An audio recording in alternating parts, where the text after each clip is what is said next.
My name is Gravity, and I have played every single Battlefield game since Battlefield 1942, most of them as a competitive player. With around 25,000 hours in these games over almost 20 years, I am a name you can trust for a complete Battlefield perspective. In this meticulous review, I will attempt to explore as many facets of the game as I can, and give my opinions on certain features. Battlefield 2042 is a strange game. With 3 core game modes, each should almost be a separate review of their own. However, so many things in 2042 overlap that this is impossible. After 3 years of development and multiple studios working on it, one would expect this game to exceed expectations and reinvigorate the series to levels of glory days past. Does it? Let's dive in. In 2042, NOPATs from fallen nations band together to defend themselves in a world of extreme climate change effects and societal upheaval. But aside from this futuristic backdrop, players can find extremely limited information, no emotional connections with characters, or any discernible plot or story, as 2042 does not include any single-player experience.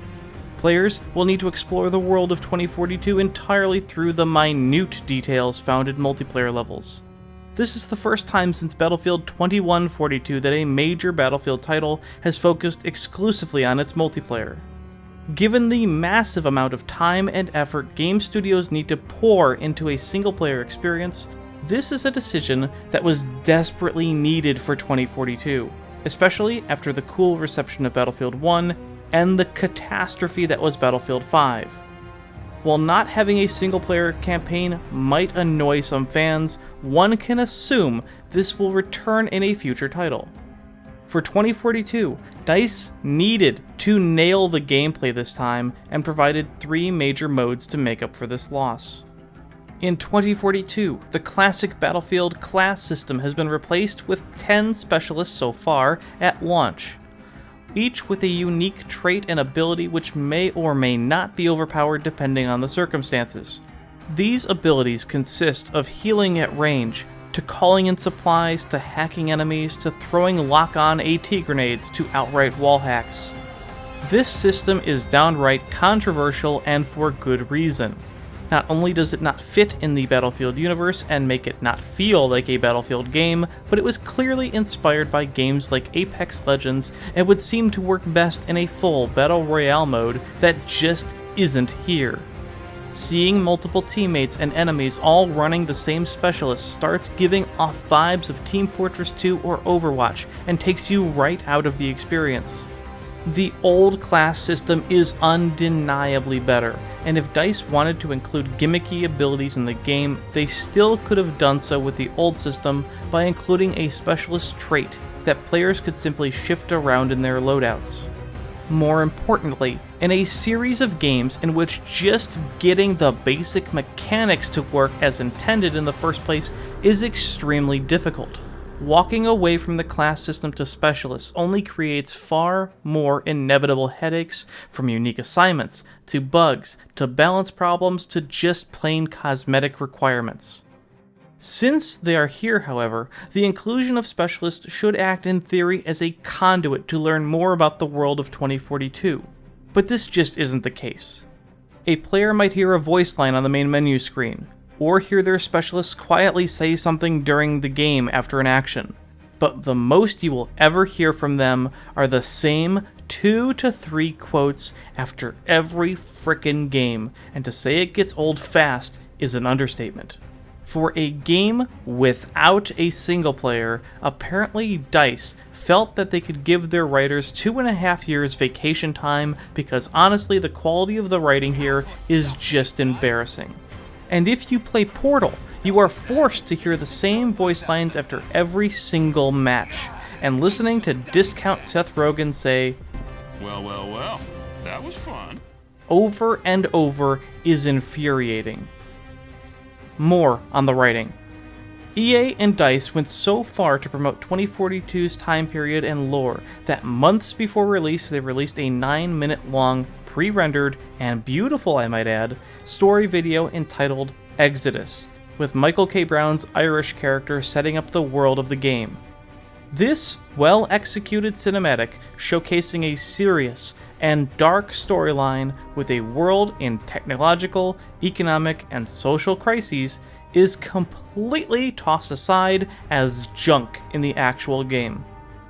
Forgetting that nations around the world are in anarchy, millions of people are starving, and environmental disasters rage, the best lines of dialogue that the specialists mouth off are braggadocious, egotistical, arrogant, voice lines far better suited to a comical battle royale or deathmatch focused game. These could have been pulled straight from Fortnite's unused bin. They include terrible, cliche-ridden one-liners that might well have been the voice actors making it up as they went along. Oddly enough, the Exodus film would have served extremely well as an opening scene to a brutal campaign adventure. So much for that. Even more on the writing. I get that 2042 has no single player, but in Battlefield 2 and Battlefield 2142, even the map descriptions on the loading screens were vivid and described the military actions of the fictional wars. In 2042, players are often left wondering why a bunch of no-pats are out there fighting as mercenaries for the only two superpowers left standing. And even reading the out-of-game lore doesn't really go deep enough to explain why the US and Russia even needed them, let alone why they are capable of operating million-dollar pieces of military equipment. This brings me to the end-of-round screens, which, while better to the lifeless and drab wrap-up of BF5 rounds, is missing critical details. Player stats, including cleared kill and death numbers, full squad stats, and team stats. One of the worst decisions ever made for this game was the removal of its scoreboard, both in-game and at the end of round screen. The scoreboard isn't uniquely Battlefield, but it is nevertheless a critical element of any serious FPS game. It allows players to see who is on the server, find friends, build communities, figure out which players are really good and see what they are doing, add friends or block players, see where they themselves are placing among the team, and also see if there might be a damned cheater in the game based on the score. For DICE to call it a legacy feature after being in every single BF title is nothing short of a poor attempt not to hurt someone's feelings for terribly designing a replacement. While being left out in-game is terrible enough, not including it at the end of the round is an insult. On the main menus, the first thing players will find are three big options: All-Out Warfare, Portal, and Hazard Zone. Each of these options essentially act as three separate but connected games, and each have their own sub-menu. Starting with All-Out Warfare. The menu options here are simplistic and are filled with empty space. You will immediately notice the Specialist, which is the one you currently have selected. The Collections tab, where you can pick a Specialist and customize kits and equipment. And then the Store tab, which, as of this video, is worthless. You will also notice two major things. First, that there are only two game types in this mode: Conquest and Breakthrough, and second, that there is no longer a server browser, the latter of which is a huge loss for the community and for players. No longer are you able to have an easy way to join friends or have them join you, nor can you pick a server with a specific map. The play button will hopefully put you in a server closest to you, but that isn't a guarantee. If you are playing alone, you are acting as backfill, and will usually join games already in progress. While if you play with a friend, you have a higher chance of joining a fresh round. As mentioned, the game modes are limited to two types, with Conquest for the first time in Battlefield history truly taking the back seat. It is not the game mode's fault, it is the map's.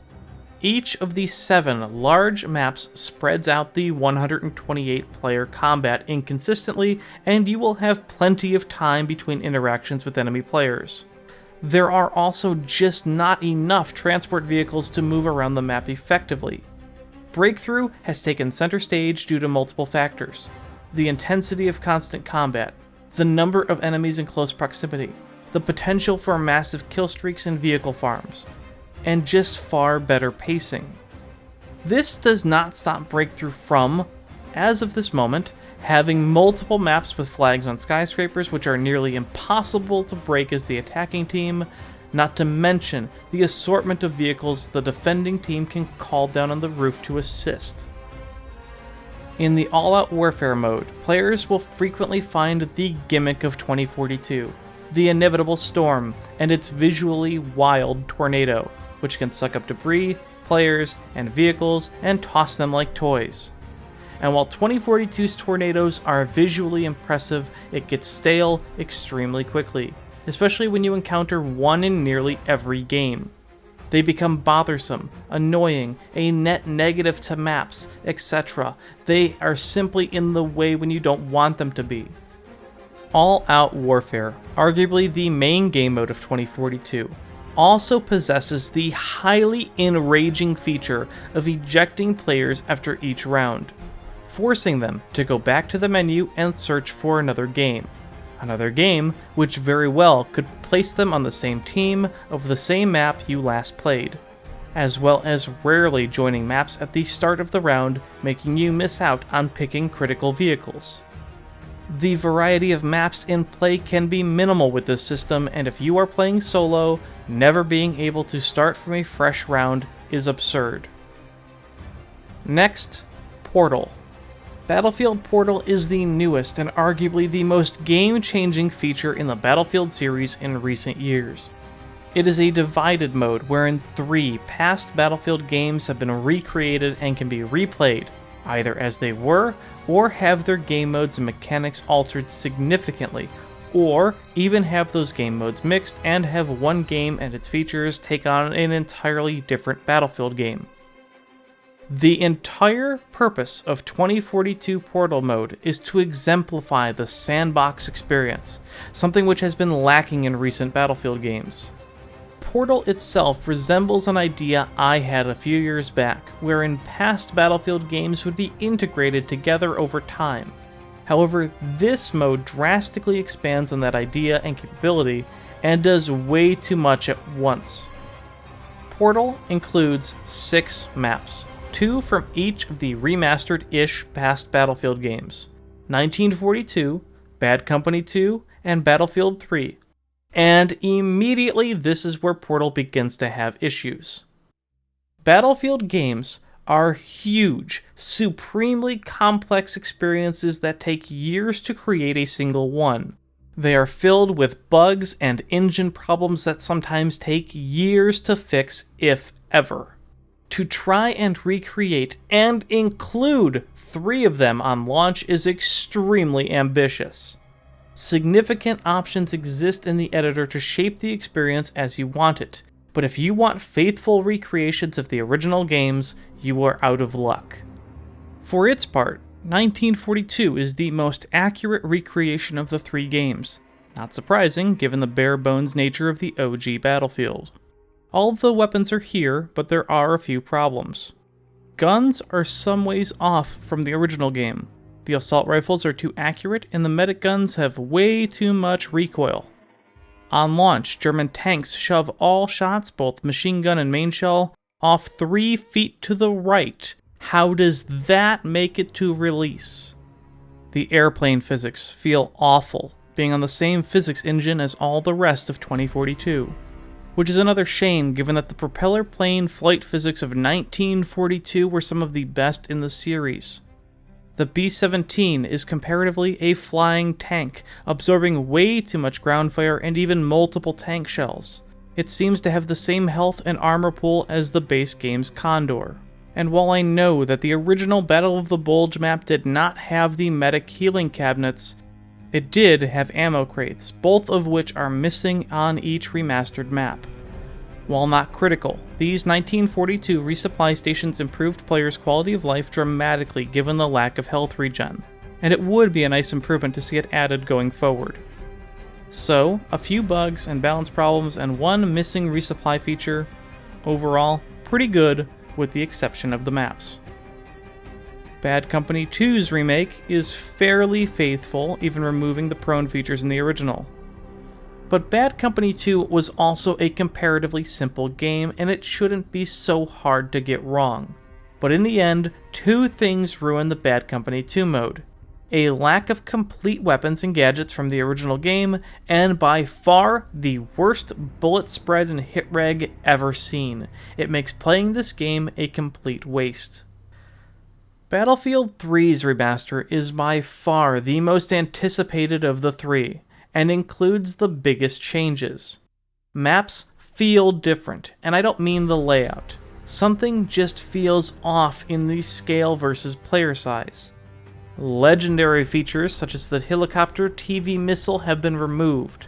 Certain vehicles, like the Super Cobra, were outright replaced by the base game's Apache. The LAV shells act drastically different from the original game, and once again, BF3 flight physics were not implemented, resulting in off-putting flying. The greatest flaw among Portal's games, regardless of what the editor can do, is how many bugs and weapon issues there are. Each of these games will require multiple patches and several months of updates to get working properly. And even then, there is no guarantee that missing features will ever be added to the games. Portal's editor, in which players can create their own game modes and change numerous settings of weapons, factions, vehicles, and player attributes, is a huge and greatly beneficial addition to the game, and something gamers have been asking for more than a decade, as it is the closest thing to mod support we have had since the Refractor Engine titles. That being said, even the editor as well as the Portal server menus are full of disappointment. The search buttons and options are buggy and don't track properly. Player counts vary wildly. Every community server is listed in the same place, and all the thousands of random servers that players are creating to test and experiment are displayed whether you like it or not.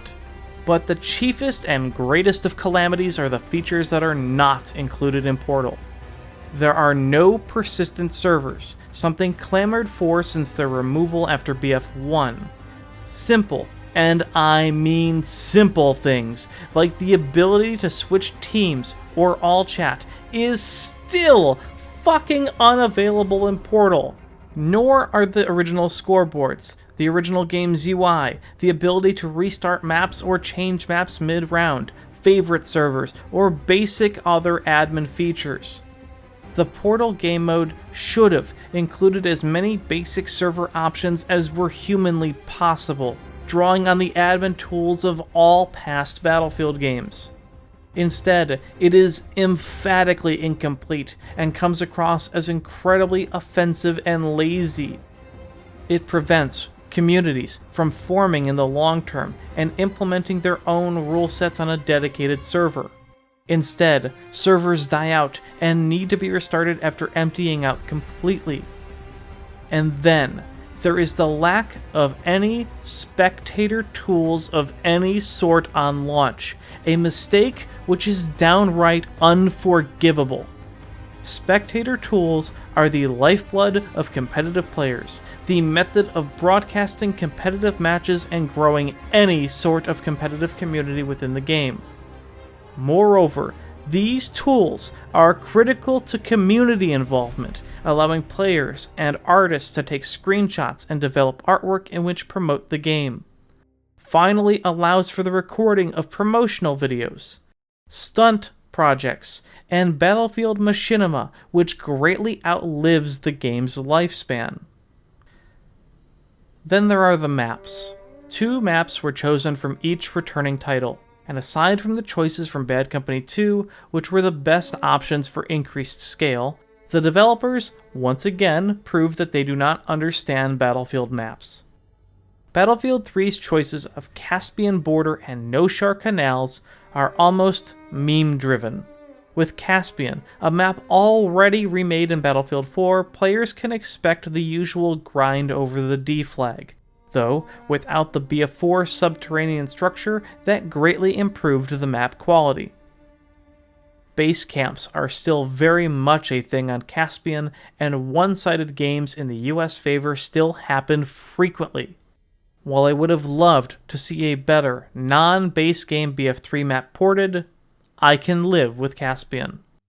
Meanwhile, No Shark Canals was brought back due to the insatiable nostalgia of its small docks infantry mayhem reserved for the TDM glory days. And that is fine. However, the map itself is notorious for being completely US favored both in Conquest and Rush game modes, and this version, once again, follows that trend. As for the 1942 maps, this is the first time a 1942 map was remade since the original Wake Island was remade over and over.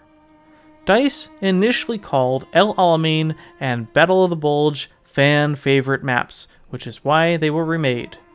For Battle of the Bulge, this is an absolute lie. No gamer who played 1942 would tell you that this is a good map. However, I can understand why it was chosen.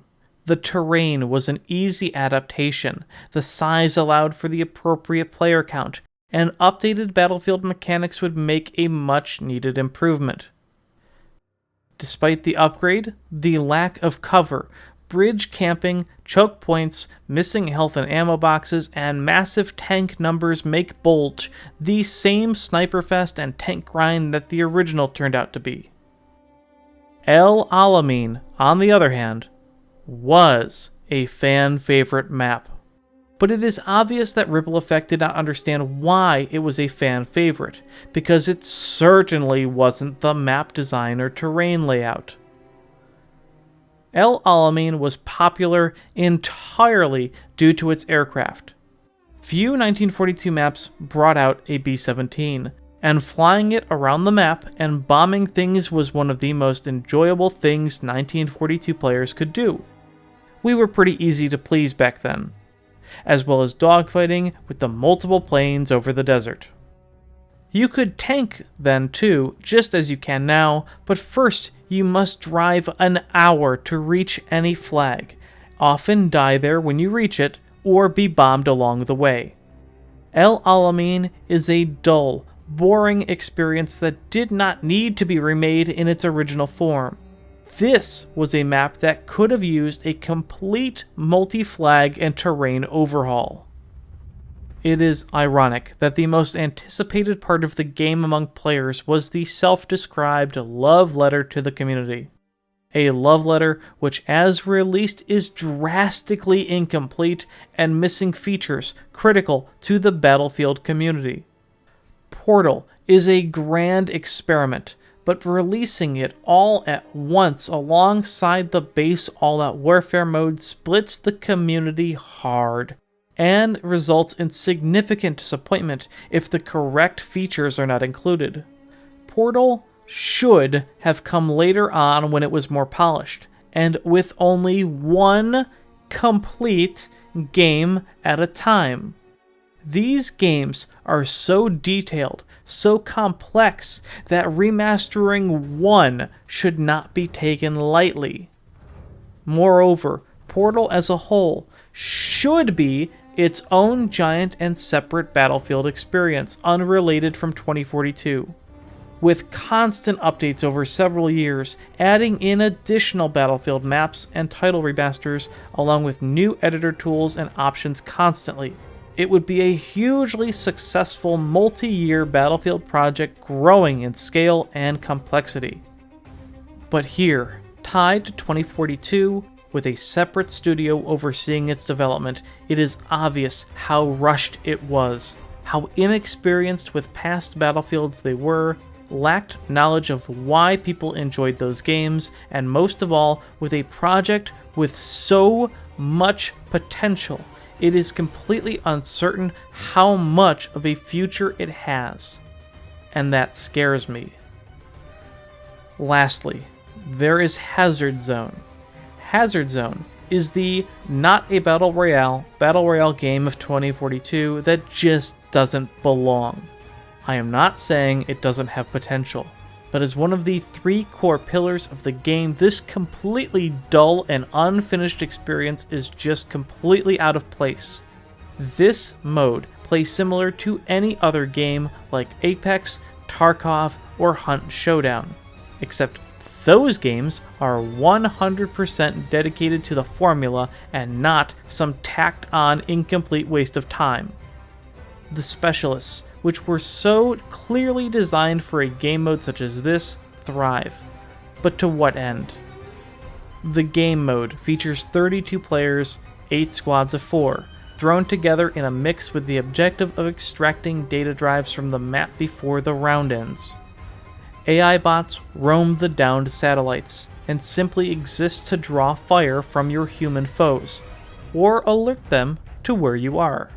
Kills are not required, but recommended for earning more black market credits. Credits which are completely worthless.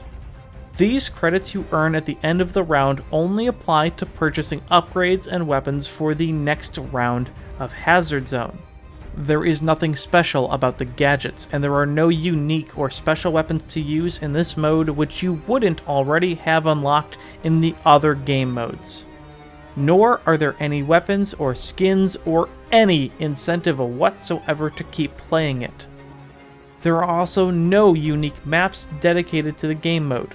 Players are just thrown in on the base 7 all-out warfare maps with barely any additional terrain or cover, and are fighting in the middle of nowhere half the time.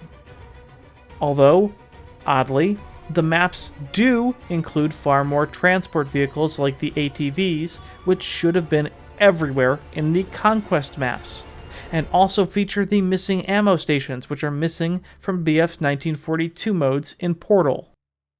And if you are playing it, you had better be playing it with a group of friends on Discord or something, because 2042's lack of any voice over IP function is just plain fucked up given the squad-based objective of this mode. If any mode in this game needed VoIP, it is this one, because without it, you are dropped in with a bunch of random idiots who leave early when they die, go off on their own, and can't communicate during fights. It's insulting, really. It is mind-boggling that this mode is even here. The assumption is that without a single-player campaign, DICE management thought they needed a bonus game mode to make up for it. In reality, it is obvious that any devs working on this mode should have been placed fixing everything related to the other multiplayer modes, or developing content for them. Hazard Zone is an incomplete parody of other games. There is nothing unique about it, and it splits the game's player base even more.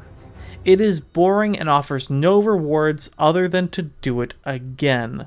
It is the game mode, if any, which should have emphasized a 128-player game mode, not Conquest or Breakthrough. Call of Duty can get away with having Warzone, specifically because 1. Its player base is multitudes more populous than Battlefield's. 2. Their Battle Royale mode was designed for years and was fully fleshed out at launch. And 3. It was free to play, giving it a huge market and acts as a gateway for players to purchase the full game. 2042 had none of this. Even more confounding is why DICE would even try to tack on something like this when Apex Legends is still the flagship battle royale for Electronic Arts. If you think Hazard Zone is good, you really should be playing those other games which offer you the full experience and a complete game. That rounds off the 3 base game modes, but there is so much more that needs to be said, and you really could spend an hour ridiculing nearly every feature of the game for being poorly designed, incomplete, or just added in the product in the laziest way possible.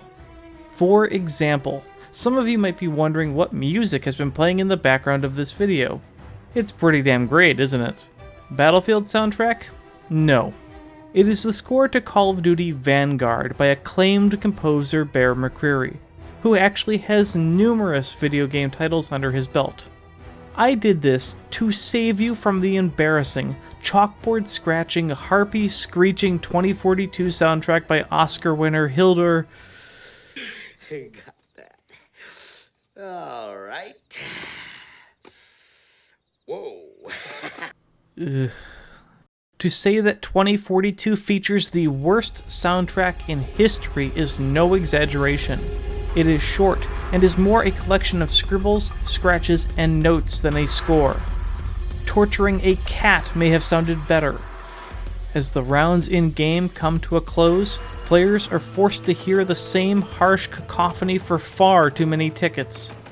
And as far as the Battlefield theme is concerned, someone at DICE heard this and actually gave it a pass along with the rest of the score. After experiencing everything in 2042, this doesn't shock me in the slightest, and only convinces me further that no effort was paid to this game's quality by anyone in any significant position at DICE. Moving along with more audio-related issues.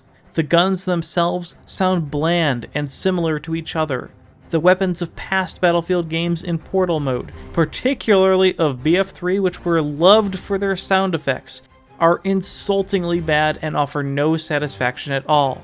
Higher caliber cannons and machine guns sound like pea shooters, and even kill sounds are just lame, that is, when they even work properly. Footsteps on the ground of enemies are laughably muffled or non-existent, and this shouldn't shock anyone, as past Battlefield games couldn't get this right with only 64 players, let alone the 128 of 2042. Back on the menu, let's talk about player customizations and rewards. I'm going to bring up this no single player thing again because the significant resource saver that this should have been in terms of item textures and artwork should have been substantial.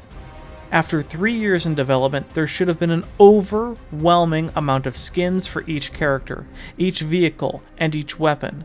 The handful of each that is in the game is a major disappointment, especially when you consider that some features on certain specialist outfits are copied from others, while most specialist camo changes are just minor color alterations. Sure, having 10 specialists so far is more demanding on the skins task, but if you are making a live service game without a single player experience, there should be multitudes on multitudes of cosmetics to choose from and to grind for. And most importantly, with the resources of at least 3 major development studios, this fact is inexcusable. 2042 launched with the absolute minimum of content. Even some of the skins available are meant for only higher tier purchasers. If Battlefield 5 taught players anything about DICE, the time frame for receiving additional cosmetics is painfully, unacceptably long, and internally, DICE should have hired more designers on 2042 explicitly to solve this complaint. Meanwhile, those high-tier gamers who purchased the Gold and Ultimate editions of the game essentially got shafted again by a lack of content for their purchases. Short of having 1 week early access to an extremely buggy, rubber banding, server frying experience, these players unlocked access to the Year 1 Battle Pass, which supposedly includes 4 new specialists, 4 battle passes, and 3 epic skin bundles. However, based on previous experience with BF5, I don't recommend anyone buying these versions or the pass featured in the in-game store, which essentially sits there as a giant fucking IOU card. And if the lack of anything else on the game store page at launch is any indication, DICE will be dripping on cosmetics like molasses. 3 weeks so far after launch and there is nothing in the store. There should have been dozens of items available for digital purchases at launch, and once again proves just how unprepared the studios were. Forget about cosmetics. These are the decals you can put on your vehicle. This is it. Half of these are basic scribbles. Designing these could take an hour max. Why are there not 1,000 of these things right now at launch? Why even put this in the game if you are barely going to try? Charms. Here we go again. 8 of them, of which only 4 are even good. Then there are the user portraits. Same fucking complaint. multiple studios, multiple artists, and likely thousands of pieces of concept art. How are there not hundreds of cool choices? They could have taken several just from the Ultimate Edition art book or others being shown off on ArtStation. Or DICE could be really cool and allow the community to submit 2042 related fan art and designs to be considered for the game. Instead, there are only a handful. Then there is the base content of the Prime game mode, All Out Warfare.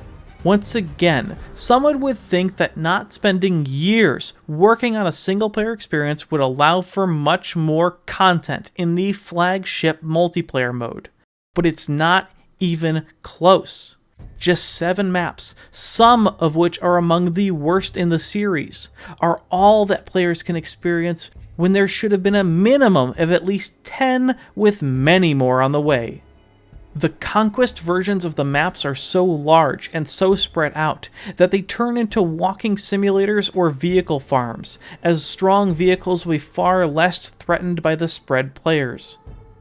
Meanwhile, despite the huge player count in map-sized neutral transport vehicles like cars, bikes, and ATVs are rarely, if ever, encountered. Kaleidoscope has tuk-tuks, but they exist only to serve as a fucking meme the same way that Marita's tractor did in BF5 or the skid loaders in BF3 and 4 did. Only 3 of these Conquest maps, Orbital, Discarded, and Manifest, make 4 decent Conquest maps. Let me be clear because I have said this over and over throughout the years. Map numbers and diversity above everything else are the key to keeping your game from becoming stale.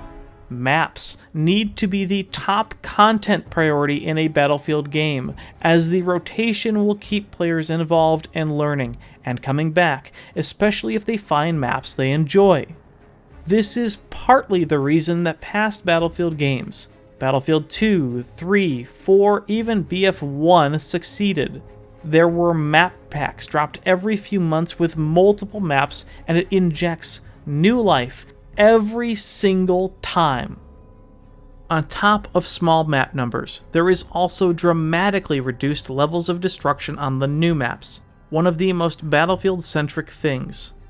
Listen, I am not the biggest stickler for Levolution-like events, but simple buildings and structures have tons of walls that can't be blown out, or don't collapse, or there are simple objects which are indestructible, and there is a lack of any weapon damage to the terrain.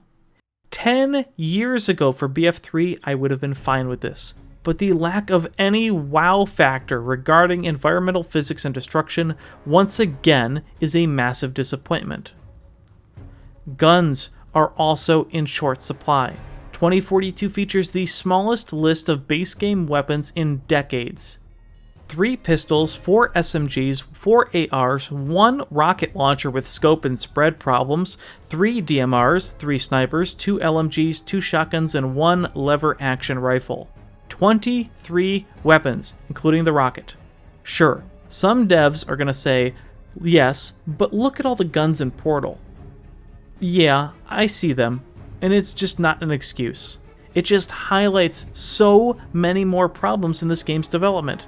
Because while I am not sure which responsibilities each studio had, 1, it's 3 studios working on it, which is a lot of manpower, and 2, Ripple Effect clearly overextended because releasing all 3 Portal games at the same time meant there are numerous missing weapons from those games as well, making them feel vastly incomplete.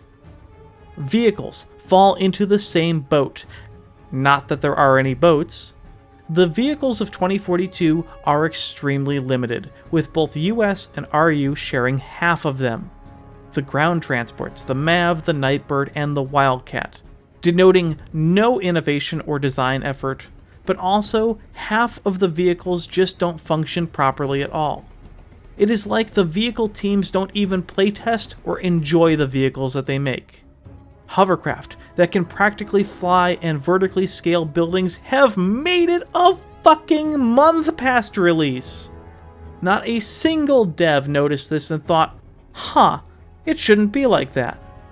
Jets can barely kill anything, flares don't work, roadkill physics barely work, slamming into buildings doesn't do any damage to jets, but touching the ground like a feather in a helicopter blows it up.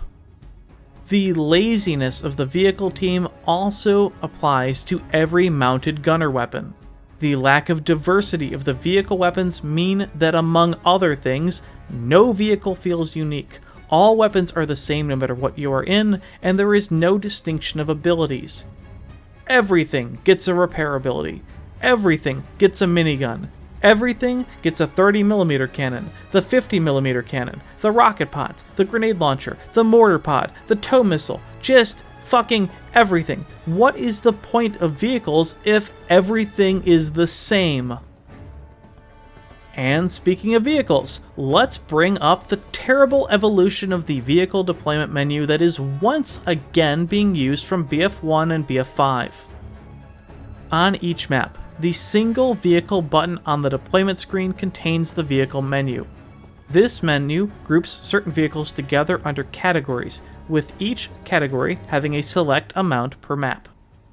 Jets are grouped with attack helicopters, Nightbirds with transport helos together, tanks, mobile AAs, and the near-worthless MAV transport together, and then the hovercraft and jeeps together with the light-armored attack helo on the ground, the Bolt, or Bolty, tomato, whose 30mm cannon shreds infantry to pieces and has started players calling for its nerf. Perhaps if it wasn't categorized as one of the multitudes of fast respawning transport vehicles, and maybe had a limit of 2 on the map per time, maybe then it wouldn't be so frustrating since you are finding one every 5 seconds. A grouped up vehicle selecting menu has 2 drastically negative effects. First, it causes every player to immediately spam click for the vehicle they want at the start of the round, sometimes getting the wrong vehicles because they misclicked, or because the deployment menu is laid out differently on different maps. Secondly, and most importantly, it completely fucks up map balance. Instead of correctly doing it the BF3 and BF4 style, where each vehicle had its own limited number and unique spawn box on a menu, 2042's menu carries on a legacy of allowing complete randomness to engulf a game. The team needs transports to attack the roof? Too bad, you have 2 Nightbird pilots instead. Need attack helos? Too bad, the jets are busy dogfighting. The armor side is where it gets really bad. One team has the potential to have 4 tanks against 4 MAVs. Or there are 3 mobile AAs, making it unbearable to be a pilot. In any case, this methodology drastically creates imbalance and ruins the maps for multiple players. Next, Ultimate Edition owners also got a nice middle finger. They received access to the game's digital art book, which, while it has some nice concept art, cannot be resized and is in such a tiny resolution that it is completely worthless. I would love to make some of this art a desktop wallpaper, but I can't. Then, they also receive a copy of the digital soundtrack, which, if you like this plate scraping, is fine, but what you download is only 9 freaking tracks, 5 of which are under 2 minutes long. More insulting is that even a quick YouTube or Spotify search for the soundtrack will reveal 5 more additional tracks which aren't even included in the download. I don't even know what to say here. 2042 is like an advertisement for some complicated medication with a million side effects being listed for 5 minutes at the end. Design decisions may include: can't bail out of moving vehicles, parachutes with gigantic rectangular hitboxes, parachutes that won't deploy, riot shields which block tank shells, emulates controller aim on mouse and keyboard. For the first time ever, no directional damage on vehicles, interaction keys which won't work, no distinctive minimap icons for the Wildcat. Is this a Jeep or a Wildcat? Hell if I know. Propeller planes and Portal have jet icons, some of the worst body blocking physics since BF3, breakthrough maps with absurdly lopsided vehicle counts, no SRAW or fly-by-wire rocket. The incredibly stupid C5 drone combo makes a return despite being so overpowered the similar C4 plus MAV combo was patched out almost immediately in BF3. having to search for Portal for more game modes, endless ranks with no rewards, a barely functional squad join system, which after 3 Battlefield titles is still an absolute joke and a coin flip whether you actually join your friends.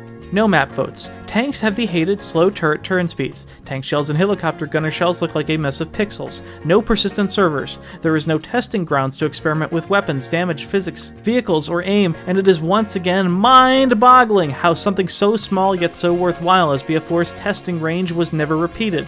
Being forced to auto-deploy at the beginning of rounds, being forced out of a server after every round, few in-game assignments, absolutely basic and unintuitive flight physics and controls, no statistics of any kind, a bland and uncustomizable UI, a UI which doesn't list details of your own weapons like its firing mode, no HUD customizations or scaling unlike in past Battlefields where players could increase the size and opacity of their minimap. Players are stuck with this tiny piece of crap in the corner like they were in BF3, which was also universally despised. A deployment menu where you cannot zoom in to pick a precise spawn location in a sea of people. Inconsistent recoil and hit reg, attachments which don't work, textures and map assets you can walk or move through, no leaderboards, game server locations missing from key areas, the absolute minimum requirements of vehicle types, no quads, bikes, or other transport vehicles, no TV missiles and helicopters, inconsistent map experience where some maps just don't get played, no infantry-focused maps, no static weapon emplacements, drastic reduction in environmental destruction, terrible spawn point locations, no below-radar mechanic for jets and choppers, no ECM or reactive armor mechanics despite existing in Portal mode, an unfriendly kill cam, no player versus player stats and less detail on the who killed you screen, can't lock squads, can't kick players out of squads, can't make new squads, the lack of any voice over IP support at all, no assist counts as kill mechanic, terrible draw distance, objects and vehicles, especially aircraft, which warp beyond medium range. Seriously, what fucking year is this? A practically hidden, unintuitive way to report cheaters. Zero confirmation that the anti-cheat system works. No in-game all chat. Still cannot switch teams even in custom Portal servers. A juvenile chat maturity filter. Forget that you couldn't mention Nazis in a World War II game. Specialists go around swearing like sailors, but God forbid I type in the word shit in chat. Oversimplified scoring methods. No damage numbers on hits to vehicles. No headshot bonus or range stat on kills. Simple assets which block all shots. No platoons or communities or clan tags. Minimal cover on maps. Keybinds on PC which default to console controller inputs. Medic revive animations which take too long and cannot be cancelled, assuming they even work. How did we stray so far from BF1's masterful system? A total rework to knife animations which turn it into COD-like takedowns, only they are clunky, laggy, take way too long and whip your camera around like crazy. No voice over IP integration for any game mode including Hazard Zone, which is a damned necessity. And finally, for a game meant to be about playing with your friends, you'd better only have 3 of them because you can't join a server with more than 4. On top of all of these, there are still a countless number of minor glitches and bugs for just about everything, so much wasted time on the menus, and legacy issues which go back multiple Battlefield games which still have not been addressed, such as infuriating bugs or a still wildly inconvenient vehicle deployment menu since BF1 which leads to map or vehicle imbalance on maps and terrible game experiences. For a company that has designed Battlefield games for the past 20 years, you would never know that this is the same one. You would figure that after every Battlefield game, DICE would have a giant, ever-growing laundry list of critical features and gameplay elements from previous games that must be included on their new project. But no. Every fucking time now, they continually strip away even the most basic features which make Battlefield Battlefield. Server browsers, squad options, team switching, a scoreboard, vehicles that actually work, platoons, stat pages, easy ways of joining friends, good hit registration, testing grounds, a spectator mode, medic and ammo icons, damage numbers for hits, server stability. It all goes right out the window every time now. 2042 feels like an indie developer sought out to make a Battlefield parody or competitor on their first try. Then there's the game's performance, and I don't know where to begin here. First, despite claiming significant updates to visuals and experience, 2042, even on max settings, looks like a game that could have been released a decade ago. Battlefield 3's visuals are comparable, and it doesn't even come close to the beauty and the detail of Battlefield 1's lighting and environments. Moreover, environmental destruction takes a significant back seat, so where is the fucking shit performance coming from? Then DICE goes and pulls the Cyberpunk 2077, and makes the game available on legacy consoles which clearly cannot handle the game. While they will say it is about limiting map size and player counts on those consoles to increase performance, it isn't. It is simply about the game being the most unoptimized, clunky pieces of garbage bloatware ever made.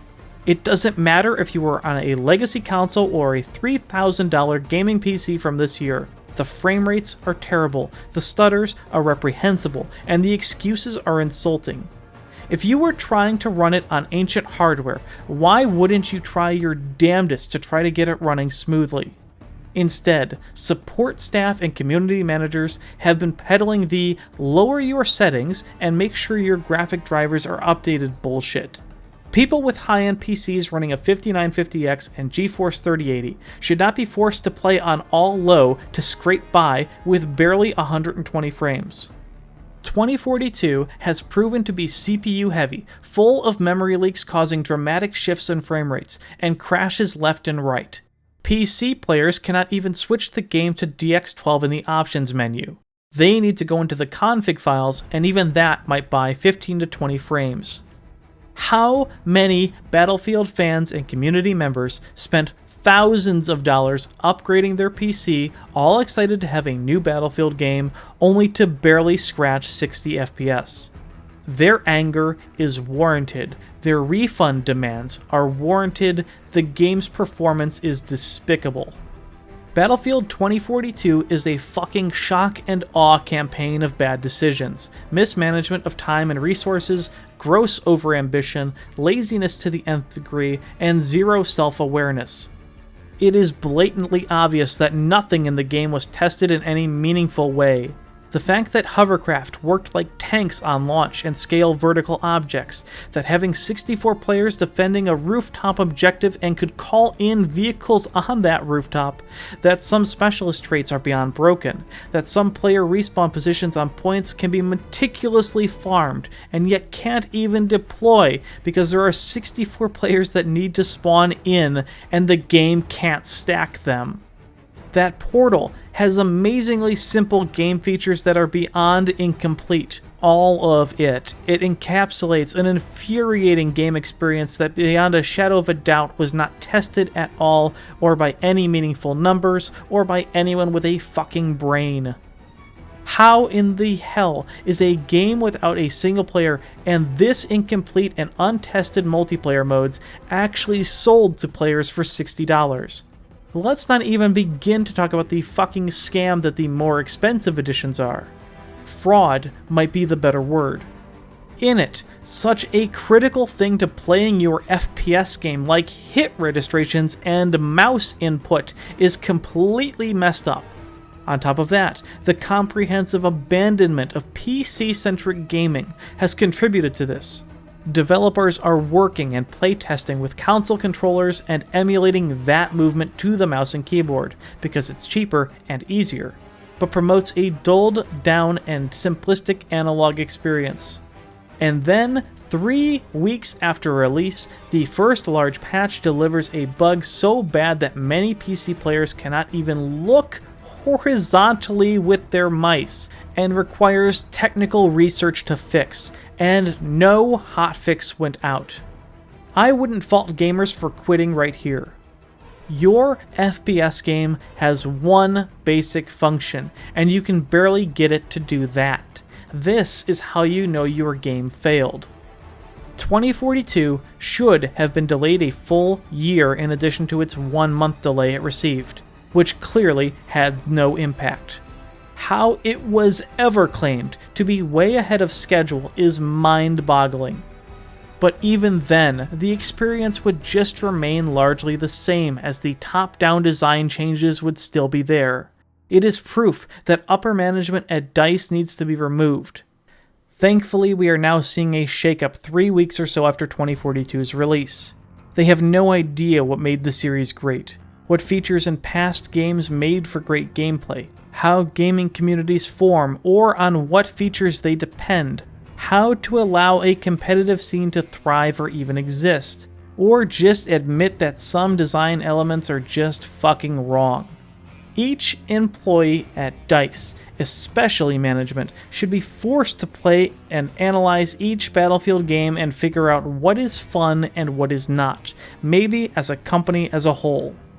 The 2042 experience should honestly force more resignations, especially the UI, HUD, and networking teams, and in my mind, even Mr. Battlefield himself should be on the chopping block. The sad part is, even with new management coming in, there was an even greater likelihood that while the next Battlefield game might be more complete, it will no longer resemble anything like the series we have experienced in the past. We might very well be seeing the complete disassembly of this franchise. If you've made it this far into the video, first off, thank you, and secondly, we are at the end. But one final variable in 2042's development needs to be addressed: the effect of COVID. This has been a rough time for everyone, individuals and businesses alike. Game development is not immune. COVID's impact on 2042 was significant, causing drastic slowdowns and preventing newly hired devs from working on a series they have no experience with. But COVID is a factor, not an excuse. If anything, it highlights more issues. First, that 2042 should have been pushed well into 2022. This is 100% the fault of EA for forcing this deadline given the global circumstances. Second, that the Frostbite engine, notorious in its own right for being difficult to work with on a good day, needs to go. A combination of inexperienced devs working from home with software that isn't easy to use is a nightmare scenario, and is one which must be resolved going forward. Third, and finally, regardless of whether or not 3 AAA studios worked together towards the end to bring this product to launch, it is nevertheless the product of its design decisions. Going forward, 1 year, 2 years, 3 years, 2042 may fix every single bug, it may be tremendously optimized, and it might turn out to be okay. But this doesn't retroactively mean that the game is good, or that the development process can be excused. It is clear that DICE management shifted gears multiple times during its production in terms of what they wanted. A giant battle royale, a smaller casual experience, a full, large-scale Battlefield game. This is a core problem. Not having a clear goal early on doomed this game, and the follow-up decisions on what to include in it, and more importantly, what not to include, cannot be attributed to the pandemic. There is a Battlefield game here in 2042.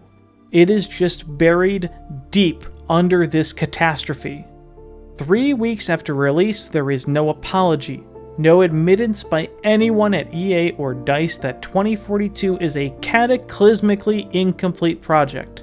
And all the while, as multiple current and former DICE employees are posting pictures on Twitter of their elaborate 2042 themed packages they received in the mail, with their award plaques and their champagne, as happy as could be. As a Battlefield veteran of 20 years, just what the fuck? This is the worst launch and design of a Battlefield game ever. 4 out of 10.